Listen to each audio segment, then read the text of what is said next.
Hi guys, in this video I will show you how to contact TikTok customer service. Yeah, there is an option for that, and also the option is directly from your TikTok application. Now you need to go on your profile section and you need to go on the three dots on your right upper side. Then you need to go and select the second section, settings and privacy.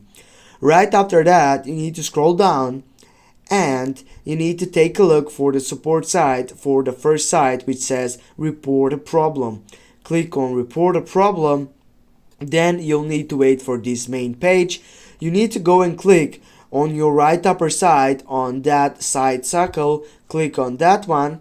Then you will need to click again on it, and here you're gonna be able to report a problem, or here with this you can contact the TikTok customer service. After that, they're gonna give you a feedback in which you're gonna wait 24 hours to get out to this point. Thanks guys for watching. Don't forget to hit that like and share the video. See you soon guys.